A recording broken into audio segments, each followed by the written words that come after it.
All right, well, thank you guys for having me today. I've done this a couple of times, so if you guys have any questions, feel free to raise your hand. I'm definitely up for answering questions. I want to make sure you guys are very involved in this conversation. So my name is Chanelle. I started my first business when I was 22. I'm now 28 years old. And, the best thing to do is, start as young as possible is really the best piece of first advice I can give to all of you guys. And it kind of takes me back to, if you look at, very famous celebrities or even like the Beatles, for example, they started, their singing career when they were 15 years old. And so by the time they were in their 20s, they were really able to become very successful because they say that you need about 10,000 hours to really master your field. So the younger you can start, the younger you can try and gain experience, the more successful you're going to be in the long run. So what I did is I started my first business as a makeup artist. And my first business was called The Makeup Artist, which is pretty self-explanatory. And my business, quickly started growing into where I wasn't just the makeup artist. I had numerous makeup artists working for me, and then we started having hairstylists as well added on to our luxury beauty services. And so what we do is we do the Hollywood airbrush makeup. Have you guys ever heard of airbrush makeup before? So I know there's a lot of gentlemen in the room, so just to kind of explain to you what airbrush makeup is and really what the difference is, you guys all like cars, right? So, so when you paint a car, you don't paint it with your hands, right? You usually airbrush it, and that gives it that really perfect, flawless kind of look. So, so that's what we do for our brides because, of course, they always want to look flawless on their wedding day. So one thing I really want to talk about is personal branding. So as I mentioned, my first business was called The Makeup Artist, and then I changed it to the San Diego Beauty Team.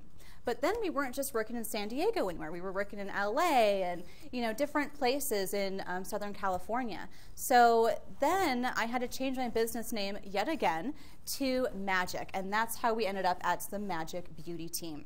So, so when you're thinking about building your brand and what you're going to name your company, you definitely want to think about these things.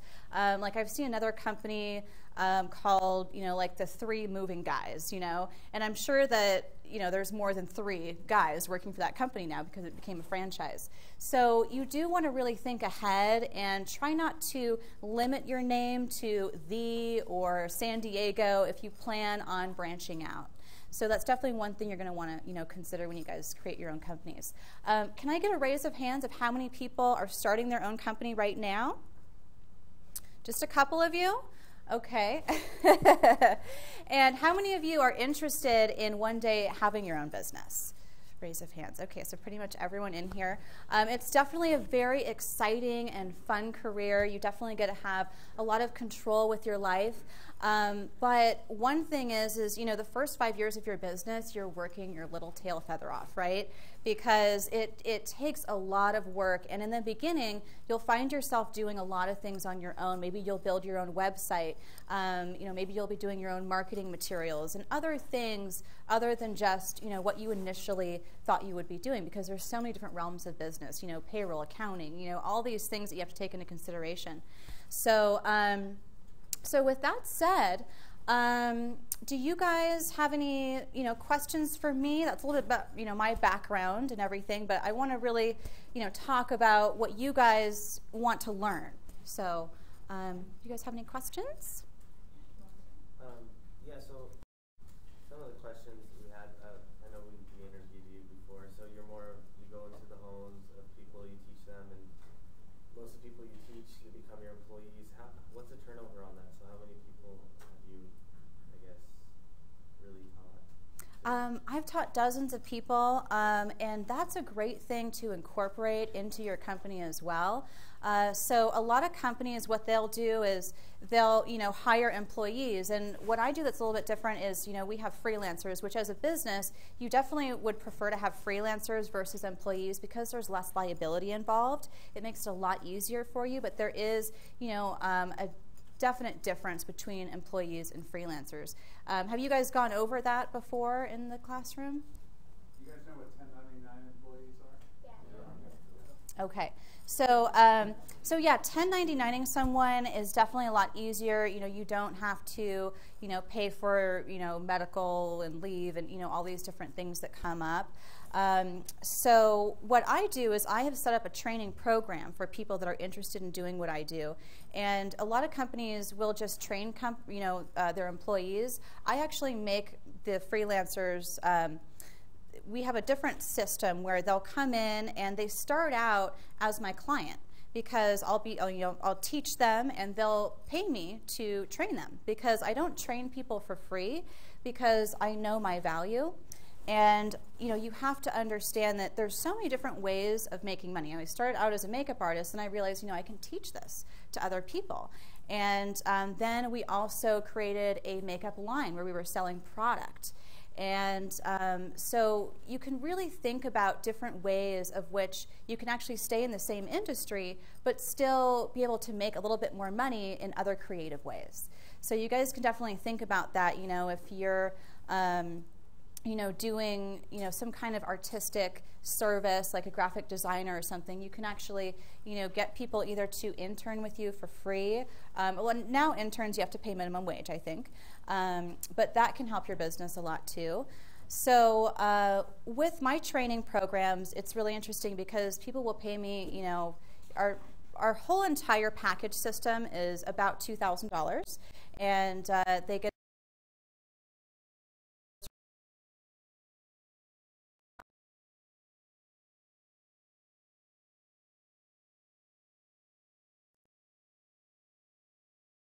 to start.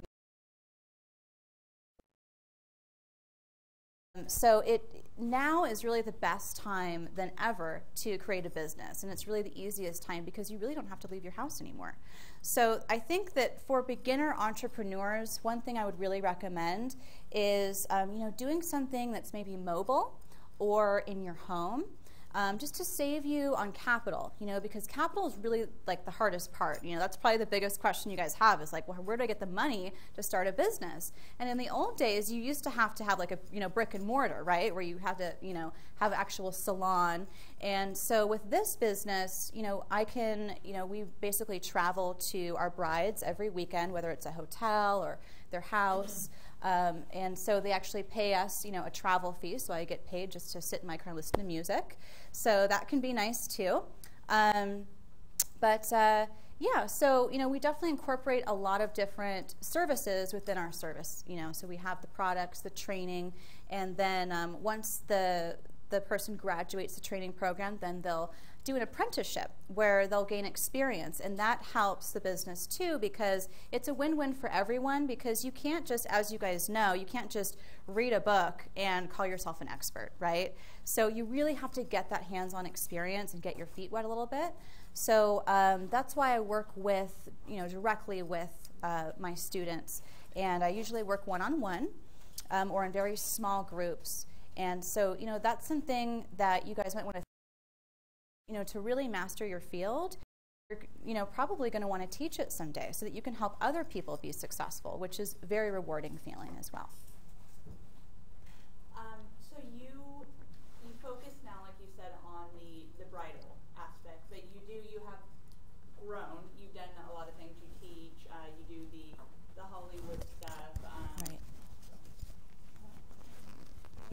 Hollywood tanning, and you do all these things. Have you kind of realized that there's a point or see a point where, okay, I need to kind of downsize and maybe focus on one thing because it's getting inefficient when I start throwing all these different you know, options in there? Yeah, that's a really great question. And when I first started out, I actually worked for some multi-level marketing companies. I don't know if you guys have ever tried one of those, but you know, be careful, because I'm sure you've heard of the stories. But you know, I started, you know, before I created my own line of magic makeup, I sold Mary Kay, and I worked with another company called Motives, which, you know, they sold all different kinds of beauty products, you know, nutritional things and supplements and things for the skin and makeup. And that cost me a lot of money. And it was actually less expensive just to start my own brand. So how I started my own brand is it's actually a private label. So you don't actually have to go, these days and, mix it up in your kitchen and like make the lipstick and do all that kind of stuff. To brand yourself, you can take almost any product and put your brand's name on it. And that way, when my students graduate and they're, doing the makeup at a wedding, people are seeing my branding and my name even when I'm not there. So that's something that you guys can definitely think about too. I mean, you could put your name on hairspray, you could put your name on just about anything these days. So, but to answer your question, when I first got started, I think I just, was doing way too much. I was selling too many things. And I had spoken with a really successful person and asked him to just look at my website and just tell me, what he thought about my business.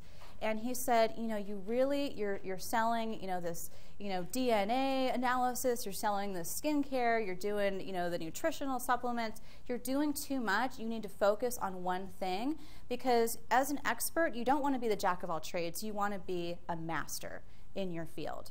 So, definitely focus on, one thing and get really, really good at that. And then once you master that, then you can kind of branch out and start doing other things.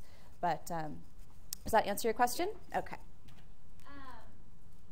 How did you initially build your clientele? Because you're like mobile, so like, yeah. So this weekend, you guys can come and check us out. We'll be at the Bridal Bazaar. You guys heard of the Bridal Bazaar? At Del Mar. Yes. So we always have a booth. But it's a fabulous show, and that's actually my next business venture, is to make my own bridal show, because that's a great industry to get into. Very low startup costs and very high reward.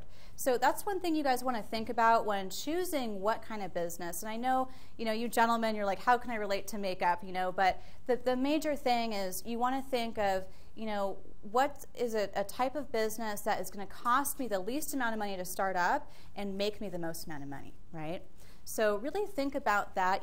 Maybe, if you want to do a restaurant, nowadays you can do, the mobile restaurants, which are a lot less expensive than, a brick and mortar. A lot of people are doing that these days. So that's definitely something to think about. But for us, in terms of marketing, we do a lot of bridal trade shows. That gets us a lot of clients. But it's not just being at the show. You really have to keep in contact with these people. Email marketing.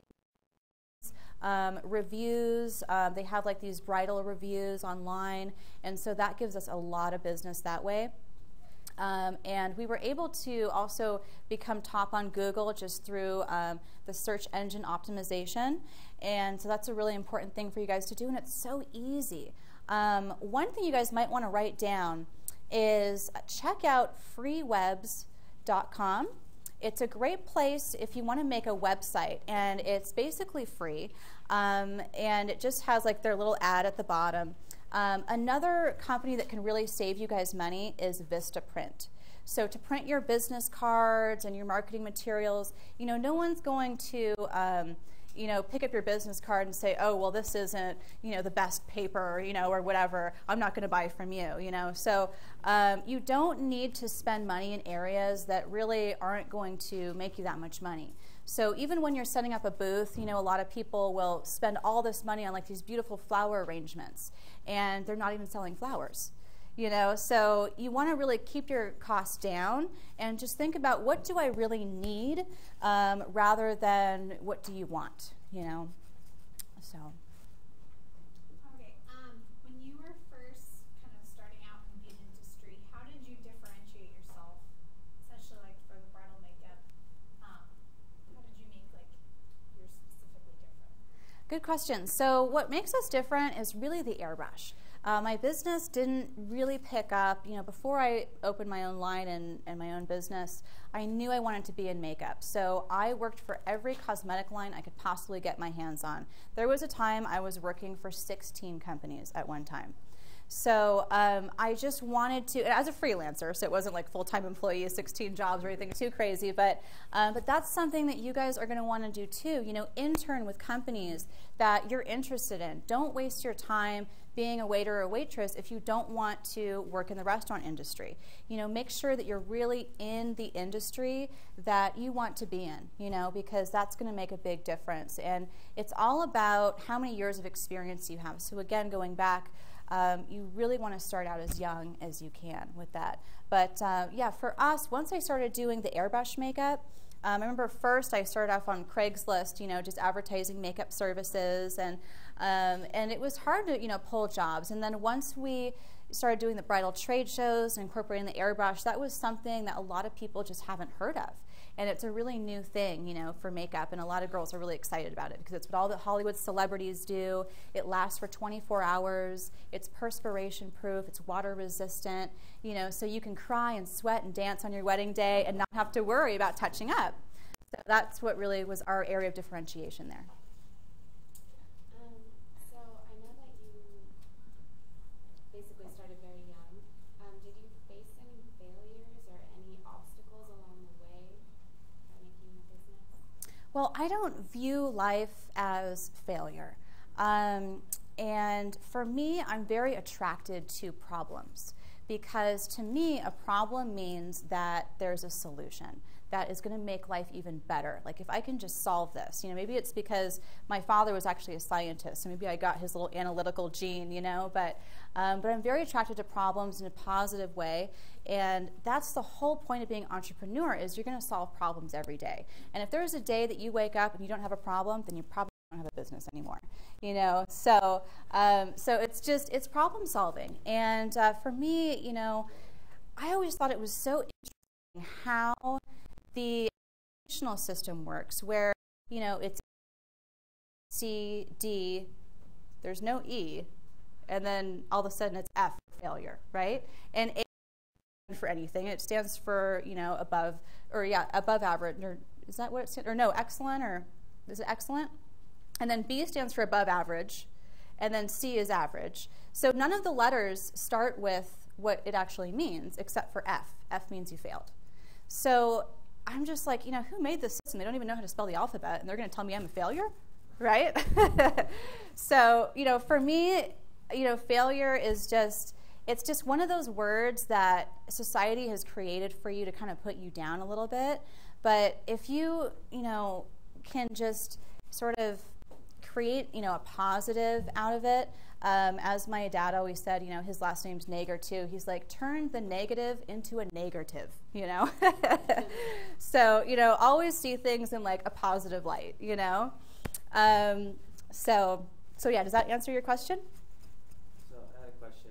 So you said you were doing freelancing for a lot of different other companies, and being in this type of industry where it's not so male dominated, do you find it easier compared to other industries you're in, or based on, I don't know, the male, female? Yeah, I mean, I don't work with too many males. You know, it's definitely, you know, a lot of people, you know, meet, you know, guys in their work, and it's really hard for me to meet people, you know, because I really don't work with men that much. But, you know, there are, you know, usually if they're in my industry, they're usually gay and fabulous, you know, but, but yeah, I don't work with a lot of men, so, but I know that, you know, you do have to be careful as a woman. You definitely want to present yourself professionally, and, you know, make sure that you look professional and all that, but I haven't really dealt with that so much in my industry. So kind of with response to you coming into this industry, was your family supportive? Can you talk a little bit about kind of your social life, how you balanced, you know, work and a social life, and was it important or was it a struggle to kind of have a support system for you? Yeah, so when I first started out, you know, my family is all in the medical industry. So my father is a scientist, my brother is a doctor, my mother teaches medical assisting. So when I said I want to be an artist, they all thought I was crazy, right?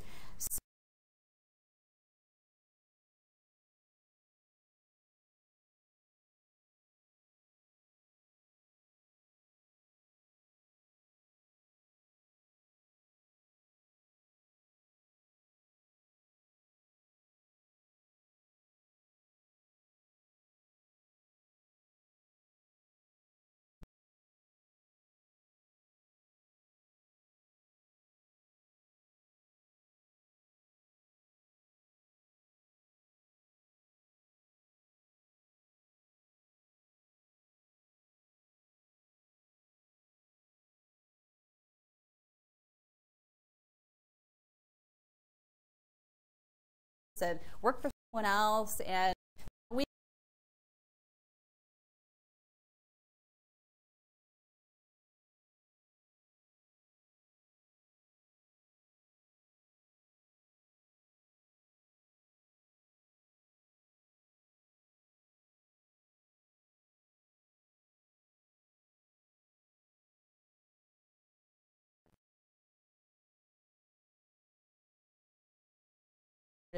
and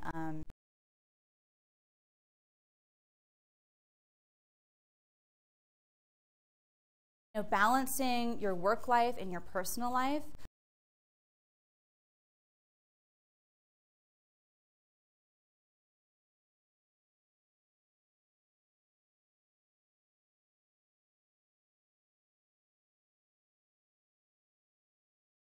To go out with my friends on a Friday night or a Saturday night.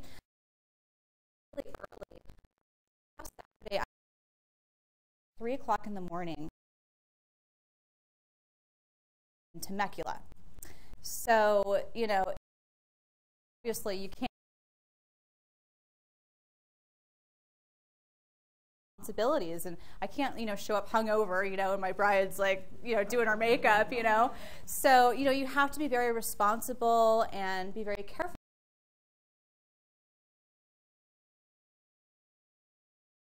This year my goal is just to be happy, and I think that really is the most important thing, and that's one thing that my father always taught me.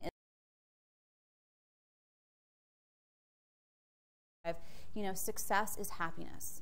And when you're really happy with what you're doing for a living, and you're happy, and you're giving to the world, you're being of service to other people, there's a saying that in order to rule the world, you have to serve the world. So, the more that you give in society, the more that you get. And so, so there definitely, you have to be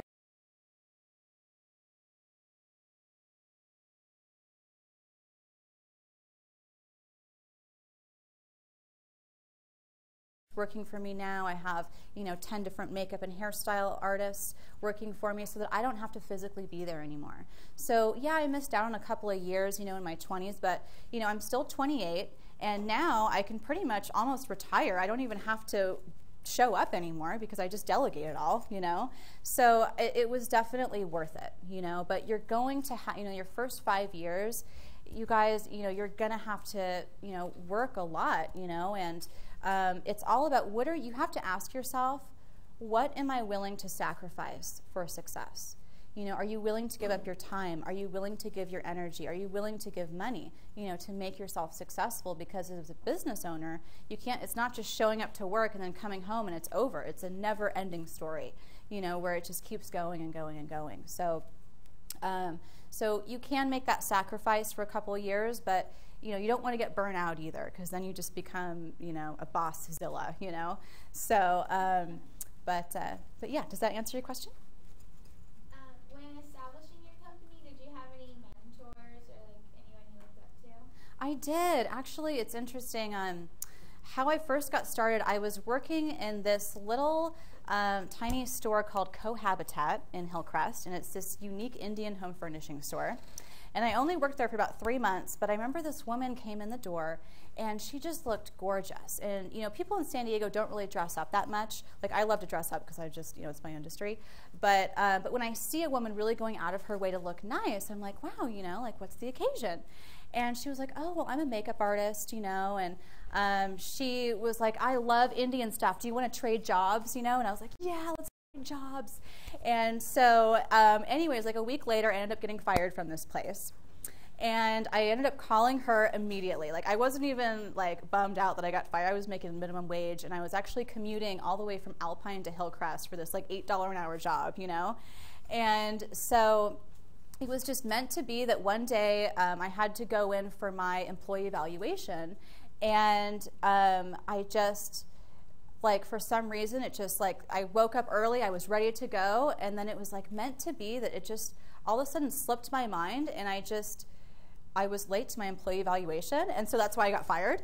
And I was a really good employee. I mean, I was commuting farther than anyone else every day, but and also the manager David was a little strange, but anyways, but we have a really, I have a really great relationship with the owner still. I think he's a great guy. But, what I've learned, from that is, your business can be, it's all about who works for you too, So if you have like a bad manager or, a bad employee, you want to, weed those people out because it can definitely destroy your business, So, so I think that he eventually fired the manager, But yeah, so this lady that walked in, it was so meant to be because I just, worked for this place for just a very short period of time. And she gave me her business card. I called her immediately afterwards, was like, I just got fired. Like, I was almost excited that I got fired, because I was like, there's something bigger and better out there for me. But it put me in line with this woman that took me under her wing, and she was my makeup mentor. She took me to some fashion shows.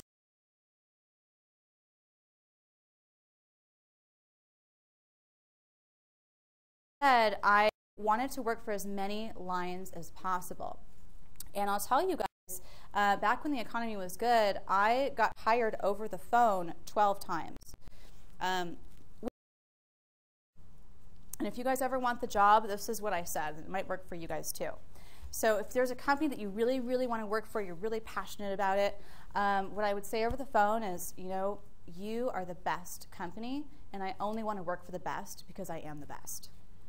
And so, and it takes a lot of confidence, and everyone hired me over the phone. I never had a formal interview, and I was working for 12 different companies. And little did they know I was saying this to 12 other companies, but but that's what you guys want to do, is just try to get as much experience as possible. And that will really get your feet wet. And also, it might even teach you that maybe this isn't the industry you want to work in, So you definitely want to, feel out all the different avenues as possible.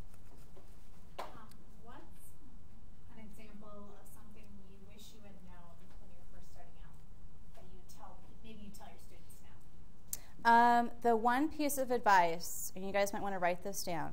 This is really important. When you save money, you make money. That's really the most important thing. So budget, be smart about where you put your money. There's a great book out there, David Bach is, definitely read up on finance. For the women in the room, there's a book called Smart Women Finish Rich. And it's actually written by a man, so you men can read it too. There's, ones for couples too, if you guys are married. You guys all look pretty young, but that's a great book to read, and it will kind of teach you about the misconceptions about money and some things that you can really do, because if you start investing your money now, it's all about, the compound effect. And so if you start investing now, the younger you start investing, the more money you're going to make in the long run.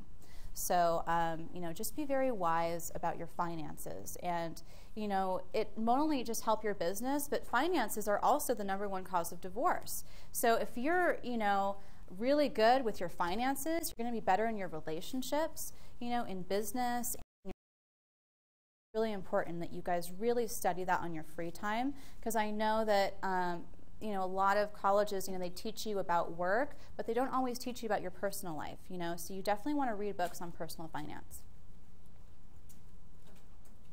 So,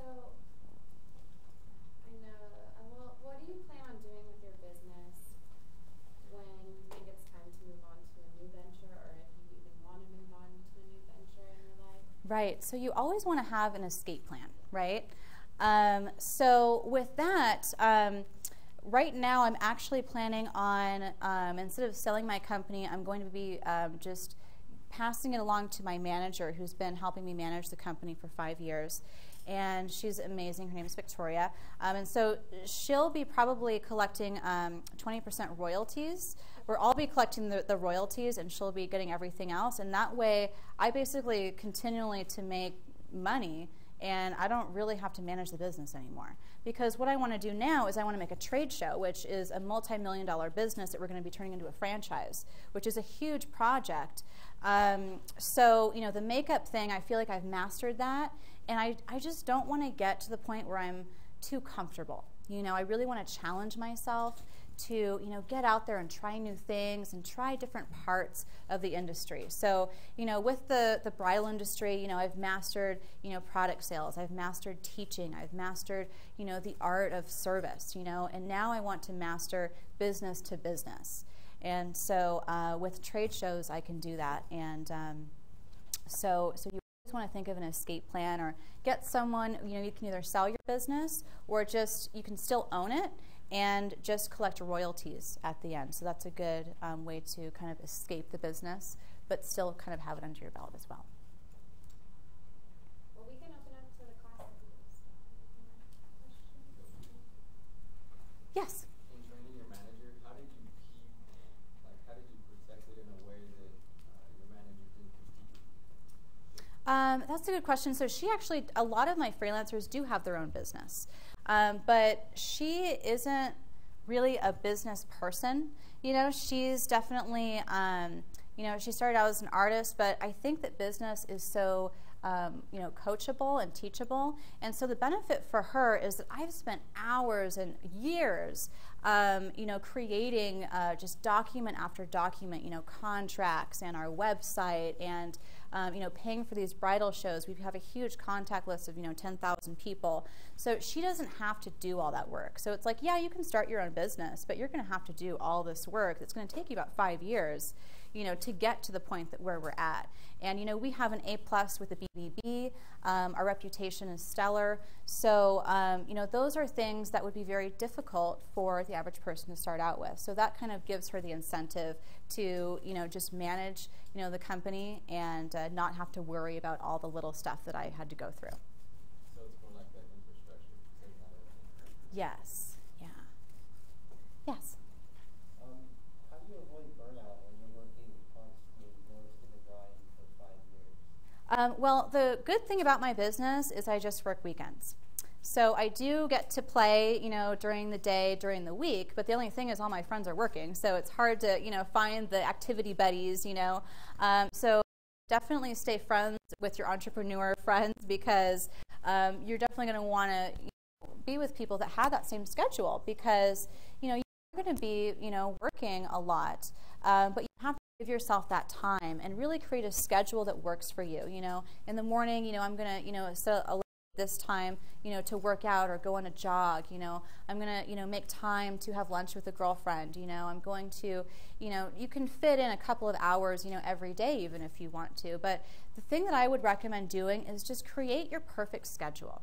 Like, if you could have the perfect life, what would your schedule consist of? You know, from the moment that you wake up in the morning to the time that you go to bed at night, and, you know, what's your priorities? Because, you know, business can't just be your number one only thing in your life, because, you know, your friends, you'll start to lose friends, you know, and people will start to kind of, you'll push people away if you don't give them, you know, the time that they need to, you know, keep that relationship. But your good friends will always be there, you know, no matter how successful you are. You know, a best friend, you could not see them for 5 years, and you see them again, and it's like nothing ever happened, you know. So your good friends and your family will always support you, but you just have to let them know that, you know, you're following your dream, you know, and just ask them for, you know, their support, and most people will be very supportive of you. Any other questions? Yes? Could you talk a little bit more about your rebranding, I guess, phases, and if there's any like backlash that you, I guess, may have suffered from when you rebranded? Well, luckily, the final time that I branded myself is when I got, you know, my bank named that way and everything like that. So, you know, it was just a matter of, you know, changing, you know, you have to change the website, you have to change your business cards, you know. I mean, there's a lot of, you know, financial things that you have to change, and it costs money to change your brand. So that's why you really want to start out on the right foot, so you don't have to backtrack and, you know, redo everything that you created. What about like brand recognition and like the clients you already had established then? Did you lose any customers or anything? Well, we always had the same website and the same phone number. So they could still contact us in the same way, but it was just a different brand name. But the older the company got, you know, when it was just the makeup artist, it was definitely, you know, a smaller brand. And then, you know, it grew in the San Diego beauty team. And now it's just like, you know, crazy where we're doing like, you know, 200 weddings a year. So But yeah, I mean, with my company, it's a little bit different because there's not as much brand loyalty. Most people come to me once in their life, and then they're gone. You know, so for me, you know, because for most people, it's like the 80-20 rule, like, you know, 80% of your customers comes from the top 20% of your loyal customers, right? So for me, that doesn't exist. Every time I have to find a whole new bride, you know, so so I always constantly have to be attending these bridal, my name out there, doing my email marketing campaigns, and doing all that.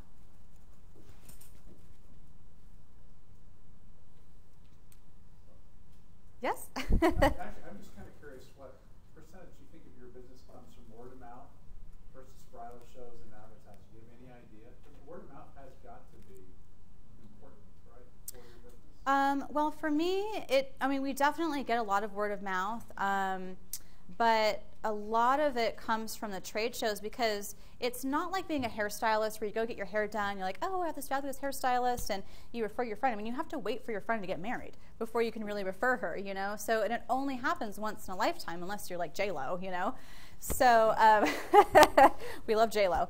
But, you know, so yes, you know, a lot of it, you know, word of mouth, online, we get a lot, because we're top on Google. Google is like the best because we don't have to pay for it. And, you know, when you guys first start your business, Google's going to call you and be like, oh, we can put you at the top, give us like $500 a month. Don't do it, you guys. You can get on the top, you know, for free. You just, you know, use that website I gave you, freewebs.com is a great one. There's other ones out there as well. If you are going to start your own website, I wouldn't recommend Flash because you can't bring it up on an iPhone, things like that. So you want to make sure that, you know, because a lot of people search for people on their cell phones, right? Our cell phones are like our personal computer. We bring it everywhere. So we almost use our phones, you know, more than our computers, you know, I think. So, so yeah. Yes? So obviously you're looking to grow and expand, you know, yourself as a person. What do you feel is the most important thing that you're going to need next for that transition? Well, you always need people. So in this business, it was great because I just needed myself in the beginning. But with this trade show, the number one thing I'm going to need is, you know, a lot of people. This is going to be a huge trade show with, you know, our trade shows have anywhere from 500 to 1,000 people attending this. So, you know, I'm going to need, you know, help. So if any of you guys are interested in helping out with the trade show, definitely, you know, I can give you my card afterwards so we can keep in touch. But, you know, that's a great way to kind of get your feet wet as well, you know, if you guys are looking for an internship or an apprenticeship. But I think that, you know, people, having really amazing people on your team is really what I'm looking for next, to really grow the business. Because you can't grow if you're just yourself. You have to learn how to multiply yourself, and then that just creates, you know, this huge explosion, you know, with your business. So you have to be able to learn how to train people, how to work with people. You know, definitely read good communication books too, like How to Win Friends and Influence People. Have you guys read that book or heard of that book at all? Definitely pick that book up. That will teach you a lot. It's really basic knowledge, but you have to really, to be successful, you really have to be likable. People have to like you, and they have to want to work with you and share your dream and share your goal, and, you know, run this race together and just be pumped with each other, you know. So once you get that energy going, that's really what creates success, and power is energy and movement. Is that Carnegie? Yes. Yes. Have you read it? Yeah. Isn't it good? Yeah. Chanelle, can you say a little more about your trade show business? And you have a unique twist and spin. You told me a little bit about it at lunch. Just if you're comfortable sharing. Absolutely. Yeah. So I've attended a lot of different trade shows. I've run a lot of different tournaments and things. And so one thing that I noticed, because being an entrepreneur, you always kind of look at the world and you're like, how can I make things better, right? And so one thing that I noticed with trade shows is that, you know, our booth, when I'm at the Bridal Bazaar, if you guys want to come stop by on Sunday, you'll see, but our booth always is swarmed with people. And I noticed other booths, and like, they're lucky to even make one sale, you know, and we'll make like 20 sales, you know, and it's really hard for these businesses to make money at the trade show. They usually don't make money until after the trade show, after they do some, marketing campaigns and touch base with, everyone that signed up for their drawing, or however you want to get names and stuff like that. So, so I was like, I really want to teach these people how to create an experience, because at our booth, what makes our booth so unique is that we do the Hollywood airbrushing demonstration.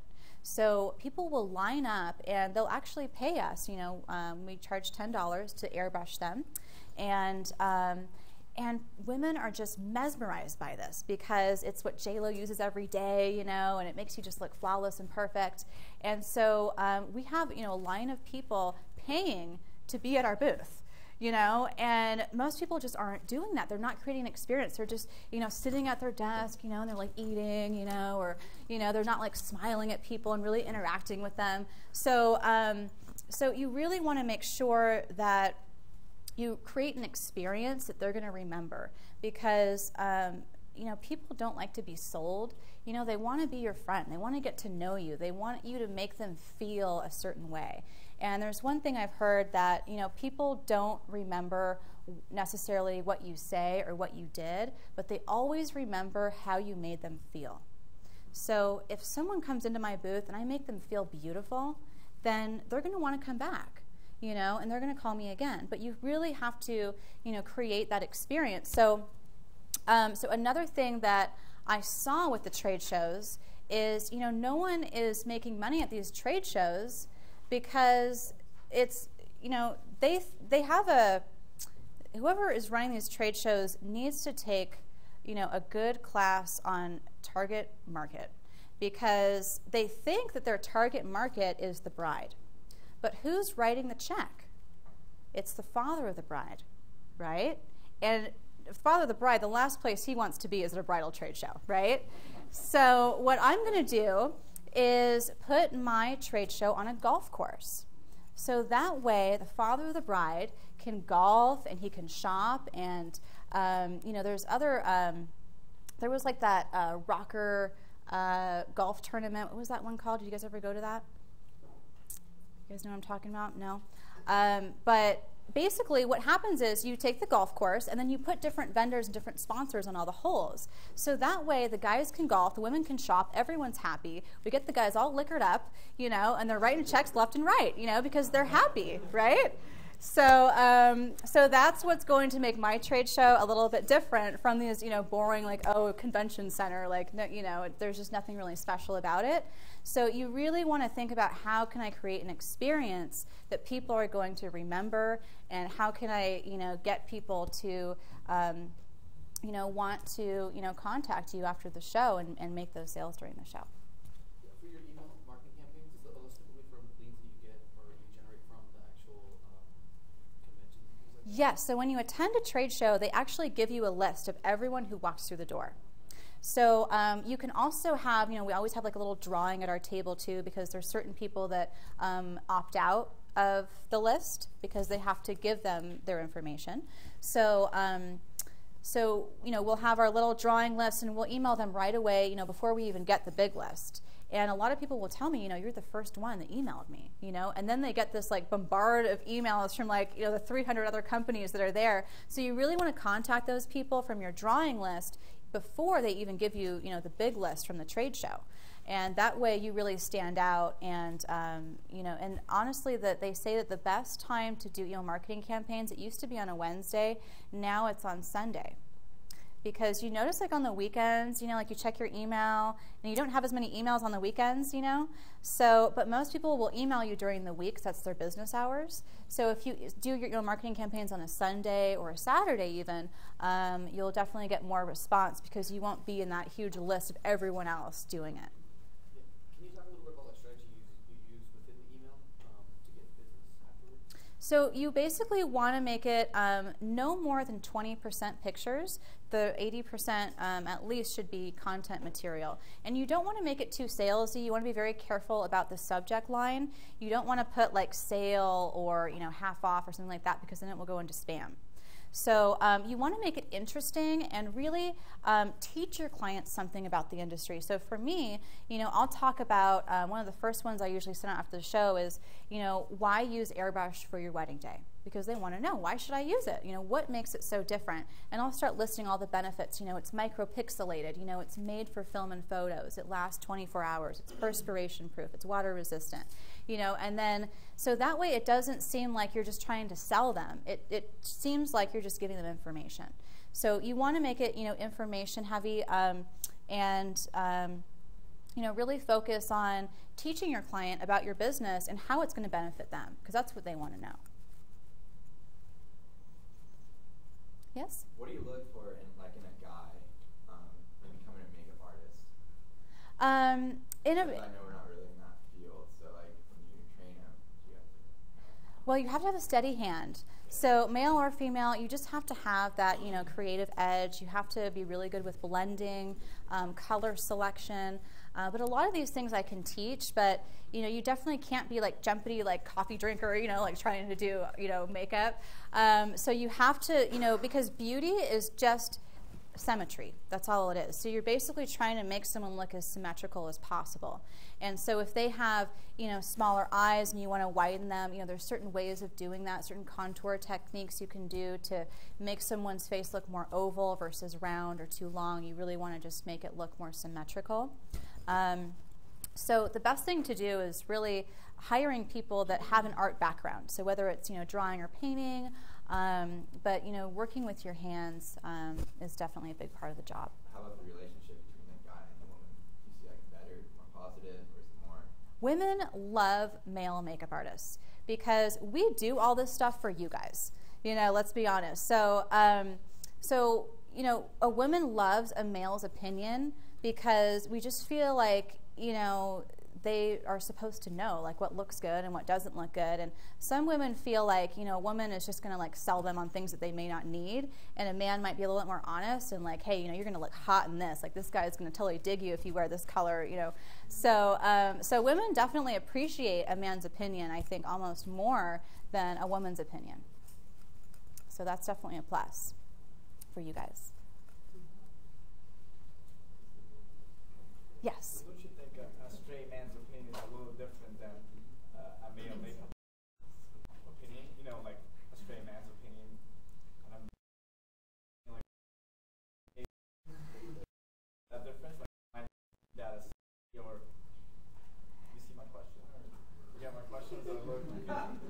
What's the difference between a straight male makeup artist and a straight person would kind of have a different opinion on a woman's makeup, right? Than a gay person? I haven't ever worked with, there's a lot of straight hairstylists. You see them everywhere. But with makeup, it's very rare because usually they're drag queens and they love to do their own makeup. So yeah, you definitely get a lot of different personalities with that. But yeah, you could go both ways. A woman just appreciates a man's opinion, period. She doesn't care if you're gay, if you're straight. Just the fact that you're a man, we just assume that you guys know what looks beautiful, Yes? Yeah, but better get an advice from a drag queen. Makeup, because, if you can make a man look beautiful, you can do anything.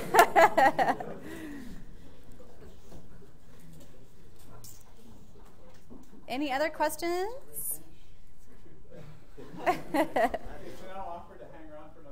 Oh, and wait, before I finish up, I just have one more thing I want to do. And you guys actually are all going to have to stand up for this one. So if you guys can just raise up from your seats.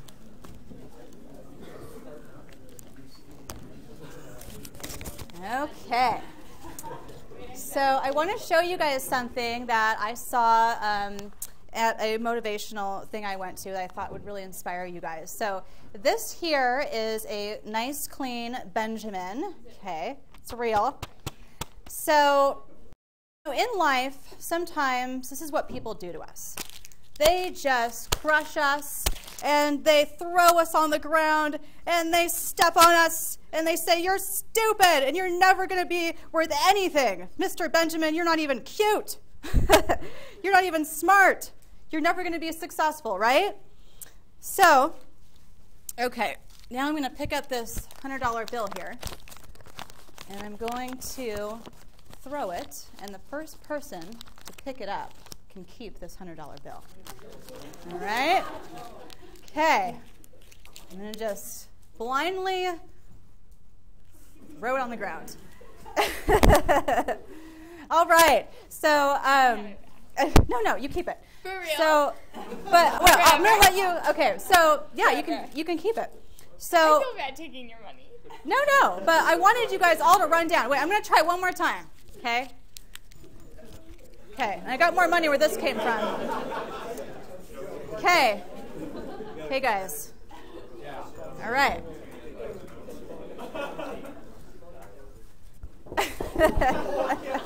She got it again. Okay. So what this teaches you, and go ahead and keep that, dog. For real. That's for you. All right. So now what this teaches you, you guys, is that sometimes in life, people are going to throw you down and they're going to say mean things to you. But did the value of that $100 bill disappear at all? No. Right? So no matter what people tell you in your life, I just want you to remember that you're all amazing people and that you have the ability to, define your own value. So never listen to, what someone says about you if it's a negative thing, because no matter what people say about you, if they put you down or whatever, you know your value, right? Okay.